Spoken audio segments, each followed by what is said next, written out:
1 Samuel, capítulo 2, versos 27 a 30. E à luz dessa passagem eu quero pensar com os irmãos sobre o fracasso de Eli, erros que um pai não pode cometer. Peço a vocês todos que acompanhem a leitura bíblica, abram o coração e a mente para ouvir a leitura e a exposição da palavra. Diz assim: Veio um homem de Deus a Eli e lhe disse: Assim diz o Senhor, não me manifestei na verdade à casa de teu pai, estando os israelitas ainda no Egito, na casa de Faraó? Eu o escolhi entre todas as tribos de Israel para ser o meu sacerdote, para subir ao meu altar, para queimar o incenso e para trazer a estola sacerdotal perante mim. E dei à casa de teu pai todas as ofertas queimadas dos filhos de Israel. Por que pisais aos pés os meus sacrifícios e as minhas ofertas de manjares que ordenei se me fizessem na minha morada? E tu, por que honras a teus filhos mais do que a mim, para tu e eles vos engordardes das melhores de todas as ofertas de meu povo Israel? Portanto, diz o Senhor, Deus de Israel, na verdade, dissera eu que a tua casa e a casa de teu pai andariam diante de mim perpetuamente.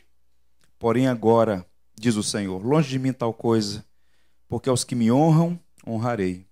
Porém os que me desprezam serão desmerecidos.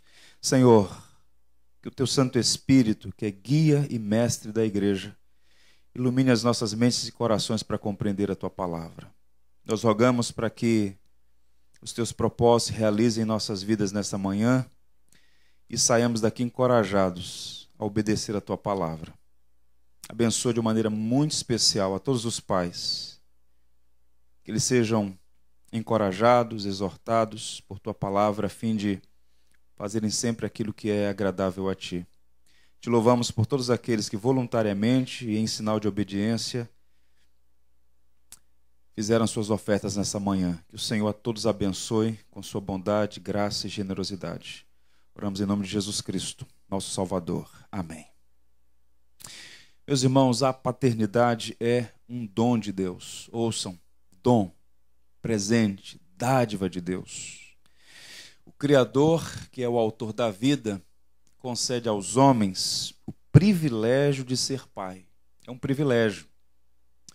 Agora observem que esse é um privilégio que vem acompanhado de muitas responsabilidades. E essa passagem que nós acabamos de ler fala sobre algumas responsabilidades, ou nos chamam a atenção para alguns deveres que devemos considerar. Por quê? O exercício da paternidade é um ministério. Ser pai é um ministério. E é um ministério que tem implicações sobre o lar, sobre a igreja, sobre a sociedade. Porque, à luz das Escrituras, Deus, o soberano, o Criador, nosso Senhor, ele vê cada pai como o pastor do lar, como aquele que tem algumas responsabilidades que são intransferíveis. É o pai que tem que cuidar da família.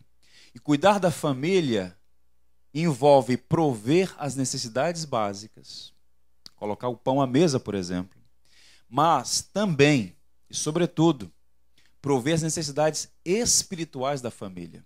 É um ministério. Ser pai é um ministério. E essa passagem que nós lemos nos encoraja a olhar para as Escrituras e, observem, aprender com os acertos e com os desacertos de homens e mulheres que nos precederam. Uma das coisas que me impressionam e me fascinam na Bíblia é que as Escrituras, elas nunca escondem as nódoas dos seus servos.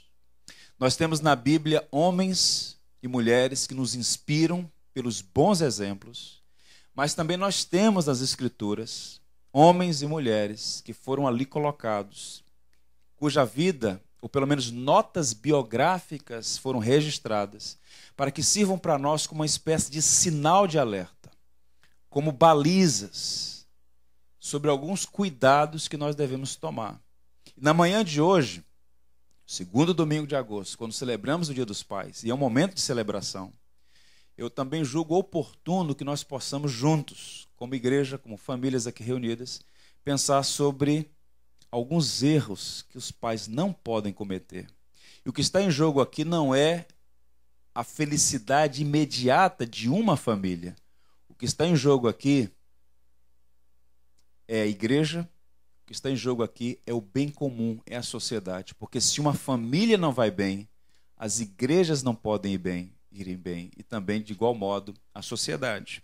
E nós temos aqui esse personagem, Eli, cujo texto nós lemos um extrato, que é um exemplo de uma família que tinha tudo, absolutamente tudo, para dar certo. Não obstante a isso, se autodestruiu. O sacerdote Eli, ele fracassou no exercício da paternidade. Nós vamos ver o porquê. Antes de tudo, vejamos os privilégios que esse homem teve. Primeiro, ele era crente, experiente e capaz. Sim, ele era um homem crente. Em nenhum momento na narrativa bíblica fica sob suspeita a autenticidade da fé dele. Ele era um homem crente. Ele tinha um compromisso com Deus. Ele obedecia à lei de Deus. Ele era um sacerdote. Ele representava o povo diante de Deus. Era um homem que instruía o povo na palavra e mais, intercedia pelo povo. Essa era a dupla função de um sacerdote: instruir o povo e interceder pelo povo. O nome Eli significa Jeová é o meu Deus. E de fato ele era um homem de fé. Ele era o que os antigos chamavam de Davar Yavé. Ele é a boca de Deus. Razão pela qual, quando Ana, mãe de Samuel, o procurou, e depois de contar a sua aflição, ele deu uma palavra para Ana: vá em paz, e o Senhor conceda a petição que lhe fizeste. Tempos depois, Ana concebeu o profeta Samuel, o pequeno menino que seria o maior profeta, o maior juiz de Israel naquele momento. Portanto, ele era um homem crente. Era também um servo experiente. Quando Deus começou a falar com o jovem Samuel, ainda muito pequeno, em tenra infância, por 3 vezes Samuel não percebeu que era Deus que falava, foi ao profeta Eli, e quando ele então, experiente na arte de ouvir a voz de Deus, ele então dá uma orientação para Samuel: quando você ouvir mais uma vez essa voz, diga assim: fala, Senhor, que o teu servo ouve. Ele era um homem experiente, era um servo experiente, era capaz de discernir a voz de Deus. Portanto, era um homem de espiritualidade sensível, digamos assim. Era um homem de estatura espiritual. Era também um líder capaz, não era alguém inconstante. Observe, nesse momento da história, ele ministra em Siló, onde estava estabelecida a arca, e por 40 anos ele é o sacerdote de todo Israel e é o juiz da nação. Então, uma figura importante na história. Por 40 anos, sacerdote e juiz em todo Israel. Portanto, ele era um pai crente, um líder experiente, e naquela família sacerdotal, Deus abençoa, ele tem filhos, e possivelmente filhas também. E o texto não menciona a esposa de Eli, mas fala bastante sobre os filhos de Eli.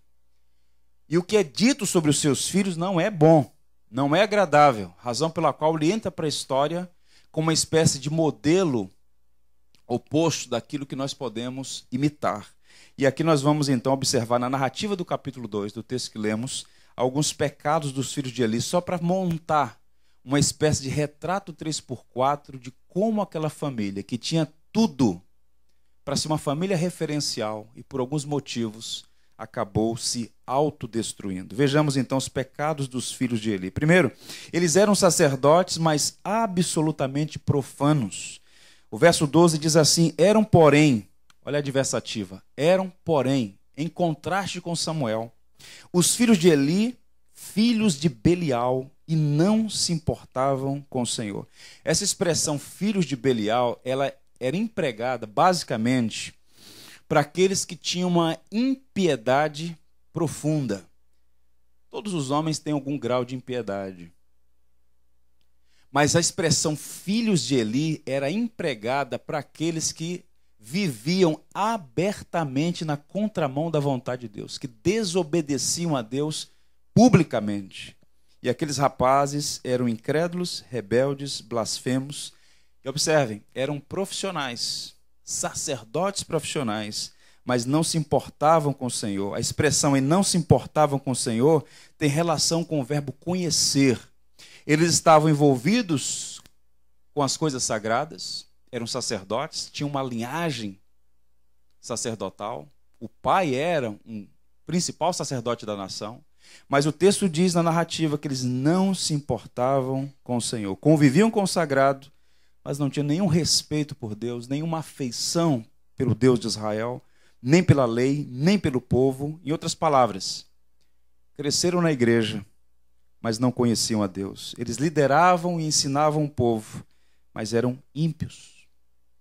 O segundo retrato desses filhos de Eli: eles eram sacerdotes, mas desprezavam o culto divino.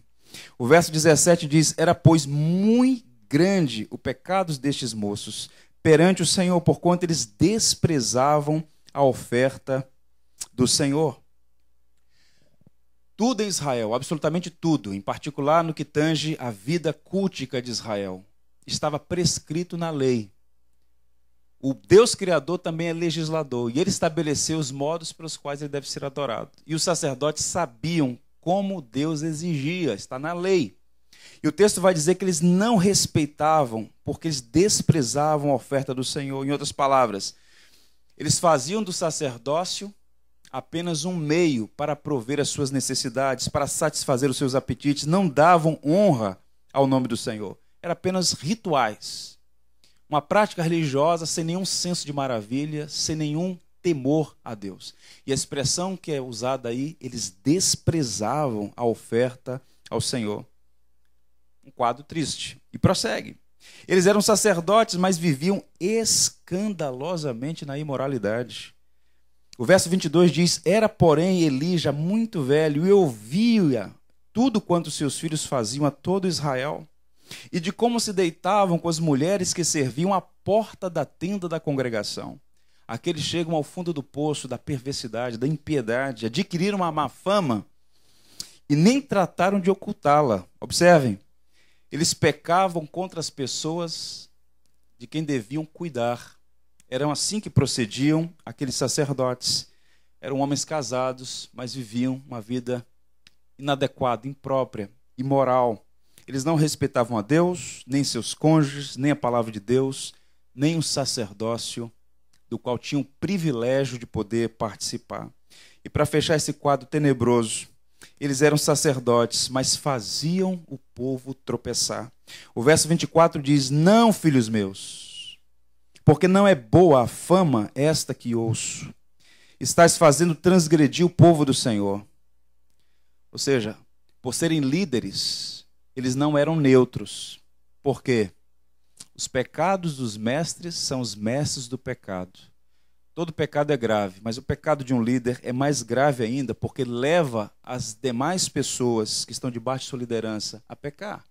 De modo que o próprio Eli reconhece: não é bom o que tenho ouvido sobre vocês. Vocês estão fazendo todo o povo transgredir. Eles eram um péssimo modelo para toda a nação de Israel. E o que é que esse quadro nos apresenta aqui? Você tem um homem crente, um servo experiente, um líder capaz, que por 40 anos lidera uma nação inteira. Não havia reis em Israel nesse momento. A figura do sacerdote exerce também uma autoridade civil. Ele é o juiz de Israel.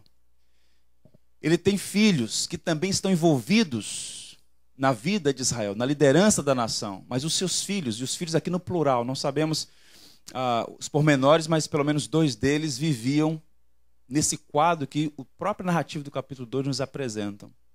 E essa realidade é para nós uma espécie de sinal de alerta sobre alguns perigos que nós devemos evitar, tomar cuidado, em particular os pais. Mas antes de prosseguir e mostrar esses erros que um pai não pode cometer, eu gostaria de dar aqui uma palavra de encorajamento, especialmente aos pais.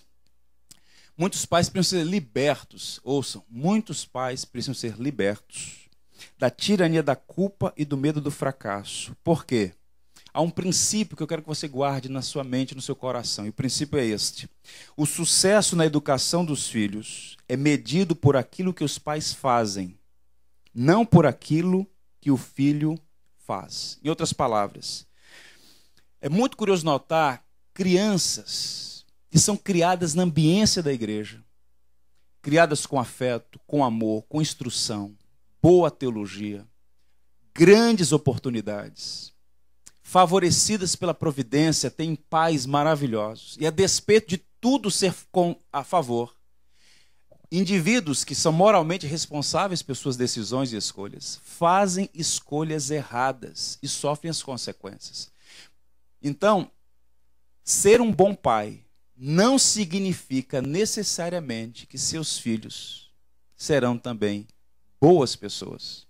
Porque cada indivíduo é moralmente responsável por suas decisões. E a gente vê isso todo dia. Filhos que tiveram grandes oportunidades, repito, muitos deles criados na ambiência da igreja, e se tropeçam, se afastam. E outros que misteriosamente nascem num contexto tenebroso. Alguns nem conhecem o pai nem a mãe. Num contexto de pobreza, de violência, de todo tipo de mal. E a graça de Deus vai lá, restaura, salva e restaura. E nós podemos ver lá na frente duas pessoas, uma que teve muitas oportunidades, boas oportunidades, e se extraviou por um caminho tenebroso e irreversível. E outras que nasceram numa ambiência absolutamente desfavorável. E pela graça de Deus, lá na frente fez boas escolhas e são modelos e exemplo. Então, qual é a responsabilidade do pai? Você é responsável por aquilo que você faz e não por aquilo que seu filho virá a fazer. Os erros de Eli, como nós apontaremos aqui, se deu porque ele não fez o que devia fazer. Samuel fez e alguns de seus filhos se extraviaram. A responsabilidade do pai, portanto, é fazer aquilo que a palavra nos coloca como responsabilidade intransferível. Dada essa palavra de encorajamento, vamos ver então quais foram os pecados que Eli cometeu. Primeiro, ele é um homem ausente. Eli não tinha tempo para a família. Tente imaginar. Ele é o sacerdote de Israel, ele é o juiz de Israel, um homem que tinha uma agenda extremamente intensa, era sacerdote e juiz por 40 anos. Ele é respeitado, ele tem uma ficha de serviços prestados à nação, ele é respeitado inclusive fora dos círculos geográficos de Israel. Ele era um pai que, possivelmente, pelo que aconteceu, que não estava tão presente na vida dos filhos. Ele sempre muito ocupado, cuidando dos filhos dos outros, ouvindo, aconselhando famílias, ajudando a resolver o problema dos outros, esquecendo-se da sua própria família, dos seus próprios filhos. Os outros pais podiam, por exemplo, contar para os filhos a história de Abraão, de Isaac, de Jacó, mas Eli, assoberbado, possivelmente não tinha tempo para instruir os filhos ou compartilhar com os filhos. Por exemplo, a história dos patriarcas. E os seus filhos, Ofni e Finéias, não tinham um pai disponível. Eles moravam dentro da igreja, mas não tinham um pai presente. Eles não tinham um pastor no lar. Você, pai, é um pastor na sua casa. Você deve pastorear a sua família. E eu quero dizer aos irmãos aqui, nada substitui a presença do pai. Presentes não substituem presença. O que o seu filho mais precisa é da sua presença. De uma presença que seja uma influência positiva na vida do seu filho, na vida da sua filha, dos nossos filhos. Hoje, uma das maiores tragédias no mundo contemporâneo, chamado pós-modernidade, é a tragédia dos filhos órfãos de pais vivos. Uma das crises mais agudas na sociedade contemporânea é a ausência dos pais na vida dos filhos. Os pais estão sempre dizendo amanhã, amanhã, amanhã. E um dia desses eles vão acordar e perceber que o tempo passou. O diálogo está morrendo nos lares, há um silêncio no lar assombroso, uma arma de destruição tenebrosa, o silêncio dentro da casa. Quando os filhos são pequenos, eles querem brincar com os pais, eles querem se envolver com a vida dos pais, mas chega um momento que os filhos crescem, agora os pais querem ficar com os filhos, mas o tempo passou. Portanto, é oportuno parar e refletir sobre que tipo de vida nós estamos vivendo. Como pais, que tempo nós oferecemos à nossa família, em particular aos nossos filhos. Quando estava pensando sobre esta situação de Eli e as consequências sobre a vida da sua família, me veio à memória um fato que se deu aqui, na Lagoa Rodrigo de Freitas. Para ser preciso, no dia 16 de setembro de 2005. Um jovem criado na zona sul do Rio de Janeiro, tinha tudo, uma família que era favorável, circunstâncias favoráveis, tinha tudo para ser um bom cidadão, um bom profissional, mas enveredou-se pelo caminho desastroso das drogas e aos 23 anos já era muito conhecido na cidade do Rio de Janeiro pelos crimes que cometia. E numa perseguição com a Polícia Militar do Rio de Janeiro, foi assassinado aqui, na Lagoa Rodrigo de Freitas. Seu nome era Pedro Machado Lomba Neto. 23 anos de idade. Jovem, bonito, saudável, mas com a alma perturbada pelo pecado. Quando eu li a matéria, na manhã do dia seguinte, uma das coisas que mais me chamou a atenção foi o depoimento do pai. O pai foi uma das primeiras pessoas que chegou logo após o assassinato dele aqui na Lagoa Rodrigo de Freitas. E o pai disse uma coisa que foi registrada nos jornais. Meu pecado foi estar ausente da vida do meu filho. Meus irmãos, o que eu estou dizendo aqui é absolutamente sério. Ouçam a palavra de Deus. Dê tempo para a sua família. Faça da sua família prioridade. Reajuste a sua agenda. E você, como pai cristão, é sua missão intransferível, ser um pastor na vida dos seus filhos. Pelo que você fala, pela maneira como você vive, você deve influenciar o seu filho. Há uma dinâmica no mundo moderno que veio para ficar. Não tem como mudar essa dinâmica do mundo moderno. Que dinâmica é essa? Um mundo caracterizado pela velocidade. Nós estamos, segundo alguns, debaixo da taxocracia. Táxi. Quando você chama um táxi, você está usando a expressão grega. Táxi é pressa, rápido. A taxocracia é a ditadura da pressa. Está todo mundo correndo, ninguém tem tempo para nada. E nessa dinâmica de uma cidade como a nossa, engarrafada, problematizada, violenta, agitada, nós podemos correr o risco de perder o que é mais precioso: a família. O sentar à mesa e fazer uma refeição. Ouvir as pessoas. Fazer um simples passeio. Andar. Sorrir. Chorar junto. Vida familiar. E essas coisas todas, observem, não diz respeito apenas à sua casa, porque isso tem implicações sobre toda a sociedade. E o caos que nós estamos vivendo aí é porque existe uma conspiração articulada, deliberada, em curso contra a família. Os valores que são base da civilização ocidental, os valores morais judaico-cristãos, estão sendo dinamitados. E ideias têm consequências. E tudo que a gente está vendo aí, observe, a mídia, a mesma mídia que lamenta os sintomas, ela mesma produz as causas, à medida que ela destrói as bases familiares. Nosso problema, irmãos, não é fundamentalmente político, nem econômico, nem social. Nosso problema é moral e espiritual. Não existe a possibilidade de uma nação forte, segura, sem que haja famílias saudáveis. E a igreja, que é esta nova sociedade, esta nova comunidade de pessoas que foram salvas pela graça, a igreja precisa chamar para si a responsabilidade de ser luz. E ser luz em que sentido? De ser um instrumento pedagógico, de ser uma baliza moral, de ser uma referência. O apelo aqui não é para perfeccionismo. Todos nós somos pecadores, todos nós temos as nossas crises. Não há pai perfeito, não há mãe perfeita, como não há filhos perfeitos, não há famílias perfeitas. Todos nós temos as nossas lutas e as nossas crises. Mas a graça de Deus é suficiente para fazer de nossas famílias saudáveis, abençoadas e abençoadoras. Mas para isso, entre outras coisas, tem que fazer um reajuste na agenda. O brilhante C.S. Lewis dizia: põe as primeiras coisas em primeiro lugar e teremos as segundas a seguir.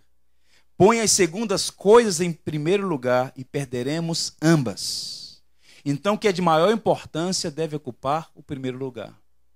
Então é Deus, família e todo o restante vem no reboque. Priorize Deus na sua família, Deus na sua vida, sua família. E as demais coisas serão certamente acrescentadas. Eu li, alguns anos atrás, um texto de um brilhante advogado de Nova York, que na ocasião da posse do que seria, digamos assim, a nossa OAB aqui, uma organização dos advogados da cidade de Nova York. Então, no dia da posse dele, como presidente daquela organização, ele leu um texto agradecendo ao seu pai, e ele chamou aquele texto de o melhor presente que eu recebi. Eu quero ler para vocês o extrato, uma tradução livre. Seria o seguinte: o melhor presente. Um jovem e bem-sucedido advogado disse o seguinte: o maior presente que já recebi foi a pequena caixa que recebi de meu pai no Natal. Dentro estava um recado que dizia: filho, este ano lhe darei 365 horas, 1 hora a cada dia depois do jantar. É sua. Faremos aquilo que você quiser. Falar, iremos onde você quiser ir, brincaremos com o que você quiser brincar. Será 1 hora, sua hora. Meu pai não somente guardou aquela promessa, disse o advogado, mas a cada ano ele a renovou. E é o melhor presente que recebi na minha vida. Eu sou o resultado do tempo dele. Tempo com o filho, tempo com a família. De todas as coisas que você vai ouvir hoje aqui, guarde essa primeira grande lição. Dê tempo para a sua família. Porque o tempo de dar tempo faz toda a diferença. O livro de Eclesiastes diz: tudo tem o seu tempo determinado e há tempo para todo propósito debaixo do céu. Vamos ler juntos? Tudo tem o seu tempo determinado e há tempo para todo propósito debaixo do céu. Há tempo para a família, irmãos. Um outro erro que devemos evitar, que estava presente na vida de Eli: um homem omisso. Eli foi um pai negligente. O fracasso de Eli, irmãos, não se deu da noite para o dia. Não foi repentino, foi processual. Eu diria o seguinte: ele não caiu. Ele foi caminhando para baixo. Há uma diferença entre queda e certos desastres. Uma queda, por definição, é uma coisa não premeditada. Inadvertida, é um tombo. Caiu, não planejou, caiu. O que acontece com esse homem chamado Eli não é uma queda. É uma tragédia processual. Ele vai caminhando ladeira abaixo até chegar fundo do poço.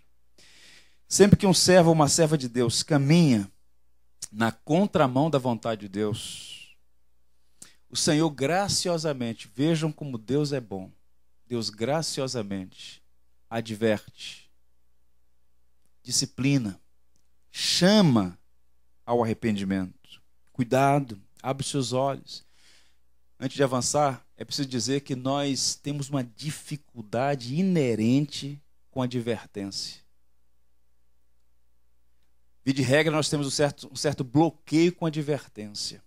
Isso é próprio dos filhos de Adão. A gente não gosta de ser chamado a atenção, advertido. Mas observe, Deus graciosamente nos adverte porque Ele nos ama. E sempre que Ele vê um filho, uma filha, servos e servas indo numa direção danosa, Ele adverte. Ele chama ao arrependimento, Ele chama ao bom senso. E o soberano Deus viu Eli e a sua casa indo numa direção que não era boa. E o Senhor advertiu. Como Deus fez isso? Observe que Ele fez de três maneiras. A advertência veio pelo povo, de um modo geral, advertência pública.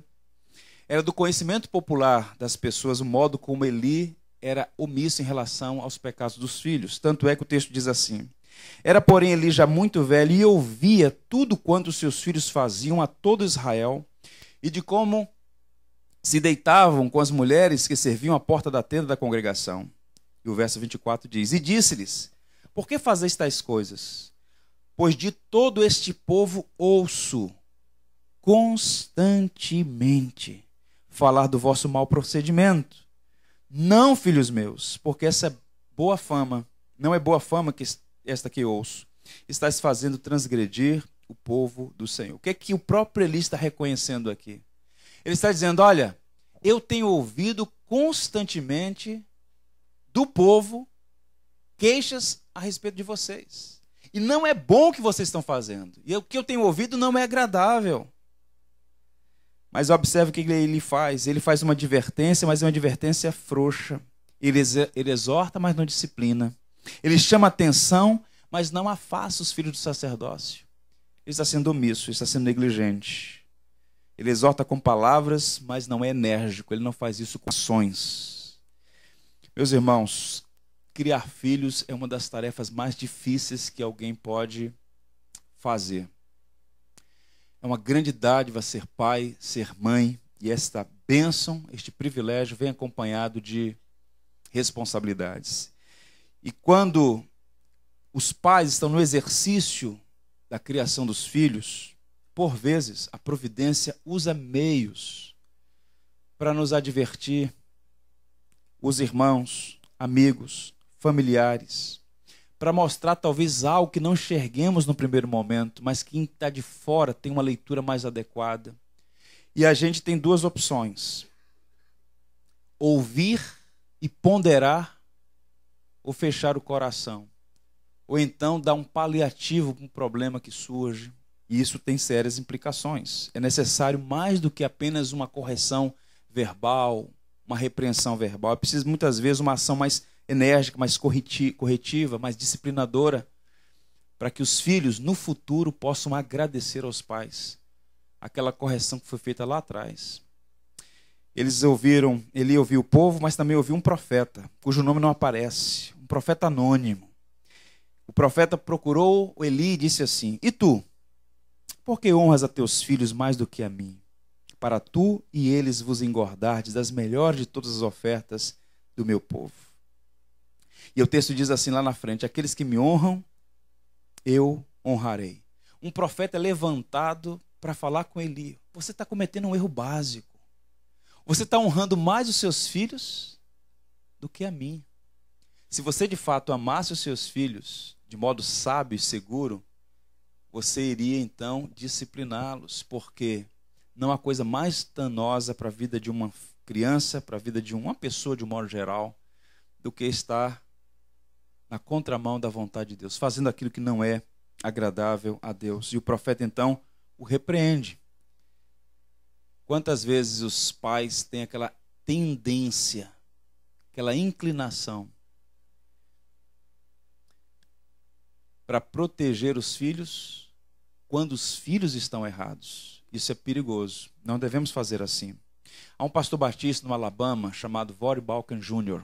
Ele tem publicado excelentes livros, alguns dos quais já estão sendo publicados aqui no Brasil. Um deles eu indiquei há algumas semanas, Pastores de Família, um texto muito instrutivo.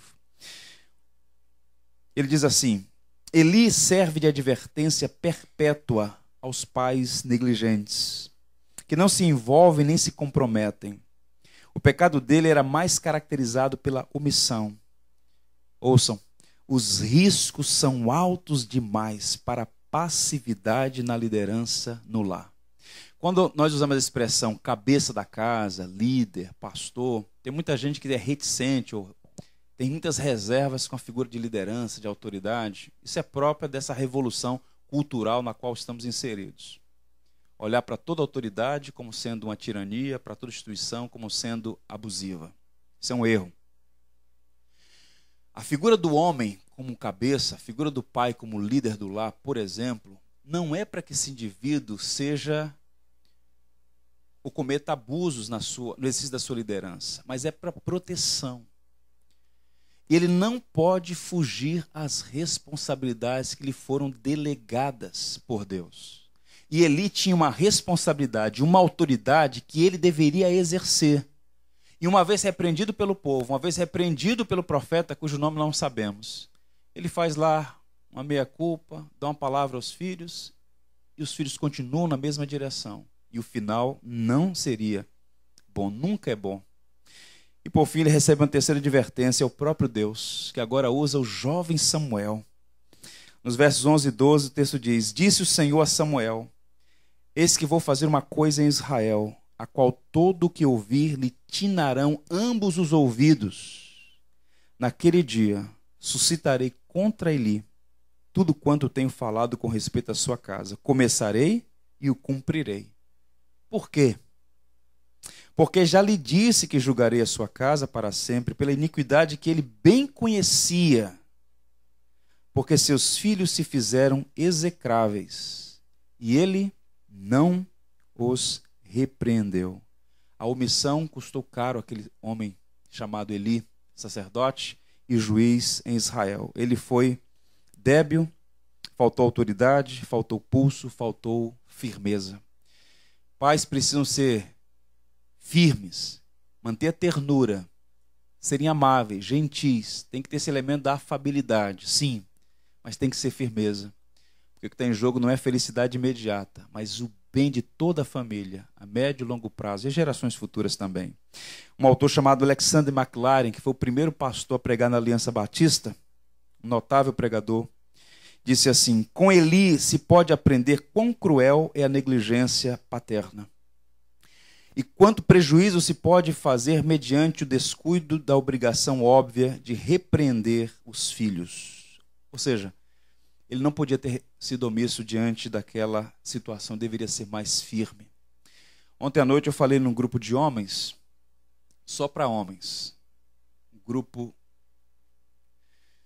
de homens que têm o desejo de exercer o pastorado na sua família. Esse é um movimento que está em curso no Brasil, ainda muito tímido, incipiente, mas eu oro para que cresça. Cada igreja tem um ministério de homens que chamem para si a responsabilidade de liderar no lar, na igreja e na sociedade. E eu comecei falando sobre Gênesis 18, verso 19, quando Deus disse assim para Abraão: porque eu te escolhi para que ordene a seus filhos e a sua casa depois dele, a fim de guardarem o caminho do Senhor e praticarem a justiça e o juízo. Deus escolheu Abraão para uma missão muito grande. Você será pai de uma grande nação, de uma grande multidão. É o Abraão. O homem através do qual Deus dá o start desse projeto redentivo e forma o povo hebreu, do qual descende o Cristo, nosso Messias, nosso Salvador. Mas de todas as vocações, digamos assim, das múltiplas facetas da vocação de Abraão, ele recebe uma especial. Eu te escolhi, Abraão, para ser o pai de uma grande multidão, sim. Para dar início a um projeto redentivo que vai para além da geografia de Israel, sim. Mas para uma coisa específica também. Para que você seja o pastor na sua casa. Para que você ordene. Isso significa liderar seus filhos, sua casa depois dele, a fim de guardarem o caminho do Senhor. Eu exorto aqui em amor a todos os pais: sejam os pastores da casa dos irmãos. Sejam os líderes que cuidam da família, que protegem, que abençoam. Ele, infelizmente, perdeu isso de vista. E mais, caminhando, ele foi um homem conivente, ele foi cúmplice, infelizmente, dos pecados dos seus próprios filhos. Uma pessoa conivente é aquela que finge não ver ou que encobre o mal praticado por outrem. Ele não apenas deixou de corrigir os filhos, mas, de alguma maneira, ele tornou-se cúmplice, partícipe dos erros dos seus filhos. O verso 29 diz assim: e tu, por que honras a teus filhos mais do que a mim? Para tu e eles vos engordardes as melhores de todas as ofertas do meu povo Israel.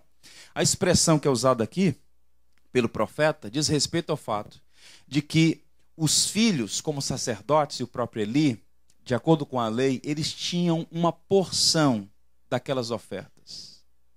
A porção estava estabelecida na lei. Mas os filhos, por não temerem a Deus, faziam mais do que lhes era permitido fazer.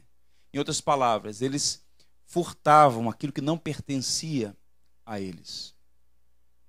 E o texto está dizendo que, de alguma maneira, Eli também foi cúmplice daquilo. Tanto é que o texto vai dizer para que eles e você também usufruam de algo que não lhes pertence. Em outras palavras, Eli aceitou o estilo de vida que os filhos estavam vivendo. Observe como é uma espiral para baixo. Finge não ver e encobre o mal praticado. Há uma síndrome, que alguns chamam de síndrome do avestruz. É um indivíduo que enterra a cabeça para fingir não enxergar a realidade. Eli estava mais ou menos assim, tapando o sol com a peneira, como há uma expressão, tentando encobrir o pecado dos filhos. Isso realmente é grave. É uma espécie de pai bonachão que confunde ser bondoso, ser tolerante com o que pode ser tolerado, com atravessar fronteiras que não podem ser removidas, que não podem ser desrespeitadas. Meus irmãos, alguns anos atrás, eu tive a oportunidade de falar numa reunião de Natal, uma festividade de Natal, no complexo penitenciário de Bangu. Tinha um contato com o diretor, ele me fez o convite, pastor, o senhor aceitaria falar na reunião? Aceito, vamos lá. Cheguei antes, fui à sala dele, conversamos sobre alguns assuntos, e uma das coisas que ele me disse, e eu atestei, depois conversando com alguns presos, no pavilhão dos homens, depois no pavilhão das mulheres, a quantidade de homens e mulheres presos que tinham uma suposta base cristã, que tinham sido criadas na ambiência da igreja. Parecia uma chamada de escola bíblica dominical. Isaías, Ezequias, Abraão, Marcos, Lucas, Natanael, Davi, Ruth, Lídia, Débora. Eu fiquei pensando, que tragédia. Alguns pais permitem que o filho chegue em casa e fique com um objeto ínfimo, de valor irrisório, como, por exemplo, um apagador. O pai e a mãe sabem que uma criança de 9 anos não tem renda, ela não adquiriu aquilo numa loja, por exemplo. Aquilo foi adquirido, digamos, furtado, na ambiência da escola. Um pai negligente, omisso, olha para aquilo, é irrelevante, é só um apagador, é só um apontador, é só uma lapiseira, negligencia. Pequenas rachaduras num dique podem destruir uma cidade inteira. O pai sábio chama o filho, olha nos olhos e aproveita aquela oportunidade para instruí-lo, para orientá-lo, para discipliná-lo.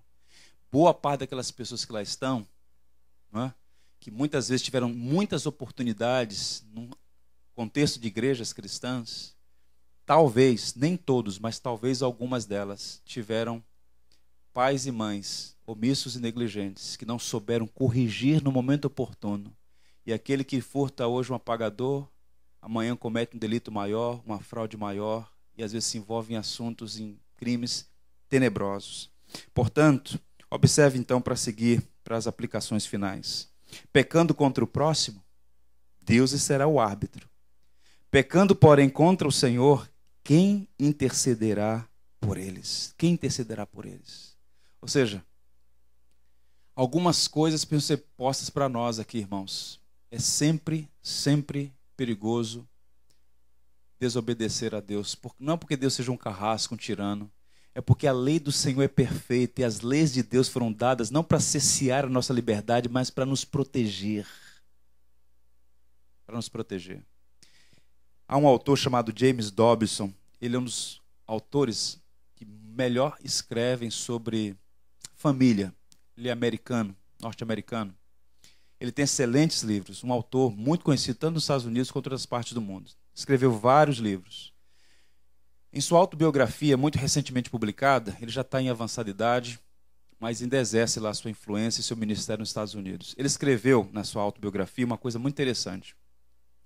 Ele disse que ele é filho de pastor. Ele disse, olha, meu pai, quando eu tinha 14 anos de idade, meu pai pediu licença no pastorado da igreja de Nova York, onde nós vivíamos, só para cuidar de mim. O que é que o pai dele percebeu? Nenhum sucesso compensa o fracasso do lar. E o pai dele viu o seu filho adolescente, criado na ambiência da igreja, no contexto da igreja, indo por um caminho demasiadamente perigoso. E o que é que o pai falou? Para tudo. Procura o presbitério da igreja, o conselho da igreja e fala, olha, eu não posso continuar. 1 ano, no mínimo, afastado. Ele disse que o pai deu toda a atenção a ele, pastoreou, catequizou, instruiu, intercedeu. E hoje esse homem, o James Dobson, é um homem que Deus tem usado no mundo inteiro para abençoar famílias, pelos textos que produz, pelas palestras que faz. Isso nos faz lembrar de Provérbios 19, 18. Corrija os seus filhos enquanto eles têm idade para aprender. Há um tempo para correção. Corrige enquanto tem tempo para aprender. Paulo diz assim aos Filipenses: o que também aprendestes e recebestes e ouvistes e vistes em mim, isso praticai, e o Deus da paz será convosco. E o Deus da paz será convosco. A família de Eli, infelizmente, vai de mal a pior. O povo de Israel entra em batalha com os filisteus. Eles têm uma mentalidade já paganizada. Eles acham que o que vai protegê-los é a Arca da Aliança. Correm lá, pegam a Arca da Aliança, levam para o campo da batalha. E o que eles têm não é vitória, é uma tragédia tenebrosa. Num só dia, a Arca da Aliança é roubada. 30 mil homens de Israel são mortos, inclusive Ofni e Finéias. O mensageiro enviado a Siló, Eli está sentado na cadeira e ouve: os homens foram mortos, a arca roubada e os teus filhos também tombaram na batalha. Eli então cai da cadeira, quebra o pescoço, morre. A sogra, a nora que está para ter filho, tem luz, dá luz ao menino. Já tinha um planejamento para dar nome ao garoto, mas diz: olha, o nome vai ser Icabode. E foi-se a glória de Israel. Então, a negligência de um pai teve implicações sobre a família, sobre uma sociedade inteira, sobre uma geração inteira. Pergunto aos irmãos: Eli é para nós um grande sinal de advertência ou não? Sim, é um grande sinal de advertência. Eu encerro lendo John Wesley, no seu diário, quando ele diz assim: depois de sua mulher estão seus filhos. Ouçam aqui, pais, homens casados. Depois de sua mulher estão seus filhos, espíritos imortais que Deus por um tempo confiou ao seu cuidado, a fim de que você os eduque em toda a santidade e os prepare para a alegria de Deus na eternidade. Esta é uma gloriosa e importante função. Ponderar sobre a alma é mais valoroso que tudo neste mundo. De cada criança, portanto, você deve cuidar com extrema atenção, de modo que, ao ser chamada a prestar contas a respeito de cada uma delas ao Pai dos Espíritos, você possa responder com alegria e não com aflição. Os filhos são dons que Deus nos dá, dádivas que Deus nos dá. E um dia aquele que nos dá esta dádiva, ou essas dádivas todas, vai então nos chamar para prestar contas deles. E eu oro para que tenhamos graça, sabedoria, tudo o que é necessário para criar filhos que vivam no tempo e na eternidade, para a glória do Deus bendito. Aos filhos aqui presentes, a despeito de qualquer falha que seu pai ou sua mãe tiverem cometido, o princípio fundamental e irremovível é: honra teu pai e a tua mãe. Não há nenhuma condicionante. Não está escrito: honra teu pai e tua mãe se eles forem bons pais. Honra o teu pai e a tua mãe. É sempre correto honrar o pai e a mãe. Nenhum pai é perfeito. Eles devem ser sempre honrados. No dia de hoje, eu quero lhe encorajar: sente à mesa com seu pai se você tiver essa oportunidade. Alguns pais já não estão entre nós. Mas se você tem essa oportunidade, sente à mesa, agradeça, dê uma palavra de encorajamento, um abraço, um beijo, a despeito de qualquer dificuldade que possa existir. Dia de celebração é dia de reconciliação também. Aos pais, sejam sábios e aprendam na palavra de Deus como criar filhos. Todos nós temos as nossas dificuldades, mas nós temos as condições, pela graça de Deus, de ser um pai abençoador. Se você falhou, meu irmão, ouça: a graça de Deus é maior que a nossa iniquidade. A graça de Deus, a misericórdia do Senhor, pode restaurar relacionamentos e fazer brotar vida onde não existe no momento. Então, creamos na maravilhosa graça de Deus. Essa palavra na manhã de hoje é uma palavra de exortação, mas também de encorajamento. Se está tudo indo muito bem, louvado seja Deus. Se há correções para ser feitas, que sejam feitas hoje, porque amanhã pode ser tarde. Não seja como Eli, seja como Samuel. Ouça a voz de Deus. Fala, Senhor, que o teu servo ouve. Amém, irmãos? Vamos ficar em pé e vamos ler o último verso. Salmo 80, verso 19. Todos juntos.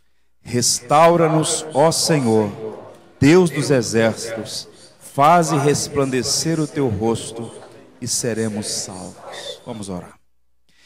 Nosso Deus e Pai, nós te louvamos de todo o nosso coração por tua palavra que foi lida e exposta para nossa edificação. O Senhor conhece a todos os que aqui estão.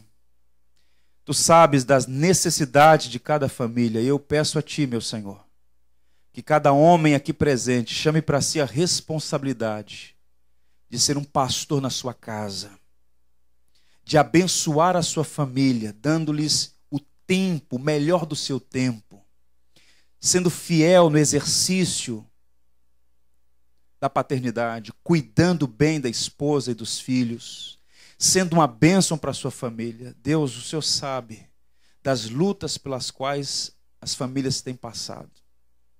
E nós precisamos, Senhor, de homens fortes, íntegros, afeiçoados a Ti, homens que amam ao Senhor, agraciados pelo Senhor para cuidar da sua família. Deus, levanta homens assim no nosso meio.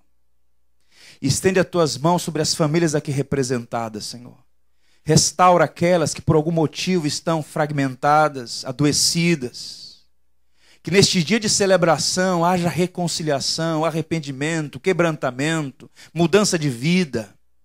Que seja um divisor de águas na vida de muitas famílias. Para que haja paz, alegria, contentamento, vida nas famílias e na igreja. E que essas mudanças possam impactar a sociedade na qual estamos todos inseridos. Tem misericórdia do Brasil, tem misericórdia do estado do Rio de Janeiro, tem misericórdia da cidade do Rio de Janeiro, Senhor. Para tanto, nós te rogamos, restaura as famílias e permita que cada igreja seja uma agência do reino, mostrando ao mundo o poder do evangelho que entra numa casa, transforma homens e mulheres, maridos e esposas, filhos e filhas. Nós cremos no poder do evangelho. E nós esperamos, Senhor, para a Tua glória, que haja mudanças substanciais em nosso meio para o louvor do Teu nome. Agradecidos nós oramos, em nome de Jesus, nossa esperança. Em nome dEle, amém. Te vejo poeta quando nasce o dia, e no fim do dia, quando a noite vem. Te vejo poeta na flor escondida, no vento que instiga mais um temporal.